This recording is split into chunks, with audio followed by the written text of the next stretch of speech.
پدرت هستم، اما که شوکتت اوچه جانت. چرا من مادر شوم؟ تو خودت شو. سومن جان دخترک من، الا ببین مادرت به نزد تو آمده است، برای تو لختک آورده است. شیرینکی من تو را میبوسم. جانی من، الهی خداوند پدرت بخشه، به پدر مونی. شوکت پدر نلت به عقلی خیلی گپا میزنی. باور نکرد. گوش کن آچا جانی سومن، شوهر جان تا گوش کن. چرا دختر من گریه میکند؟ یا اینکه تو بازیچه‌هایش رو گم کردی؟ ای بچه چرا منو میزنی؟ زنک دخلی نکی کی میزنه؟ من چی؟ من زن هستم. هم مردک اوچه سومن البته که زن میشه، ولی ما مردک نمیشه. چرا من زن میشدم؟ چرا من مادرش میشدم؟ زن جان جنجال و یک طرف منو گپی ما رو با دقت گوش کن.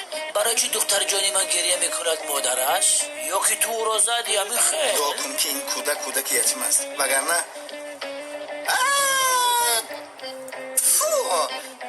حیف بر تو بر این مرد باد، تو بر این مرد گردنش شکند. یگان بار به خانه در آمده پرسیدی که چیکار کرده ایستاده گرسنه سر چه حال دارد؟ یگان بار پرسیدی؟ از صبح تا شام خانه رو میروبم میشکم و تازه میکنم. وای بر تو بر این مرد، وای بر تو بر این مردی خانه بیزار. دنلت مردک بودشم. زنک سر ویرانه در کار بار خسته شدم، میام با درمی خانه روزی دراز گپای سفسطه تره گوش میگیرم. بس هم خیلی خدایا مرا مردکم زده افتان، مرا زده معیوب کرد. به خدا قسم میخورم از بالا شکایت میکنم.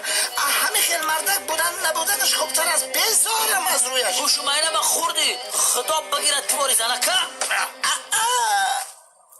حیوانی توی خسخ میزنی؟ اوها زنکی شاورکو شبین من برای خرسان کرده دختر ترا زده استم. تو بیعقل مرا میزنی؟ باشه تو مرا زدی. تبخی زنک بیعقل اول تو زدی دستی مرا و من جواب زدم. در پیچ کودک سبا ما ویرانه ای از گل سمه بگی حیوان در پیچ دختر شاورتا میزنی. تو خیال میکنی اگه من رومول کشیدم تو اونم به دختر جان خندید. خورا بیش کودک خانه بید میکشم رو مادرت رو پدور میوزم میکشم. باشه نفس رو گریف. این کودک رو خانه نمونه که خود ما کارها ناخود کردیم. ای ساعت حیوان. بخشیش زنک جان بخشیش. هر کی خنداند یتیمی خسته رو باز یابد جنتی در بستر.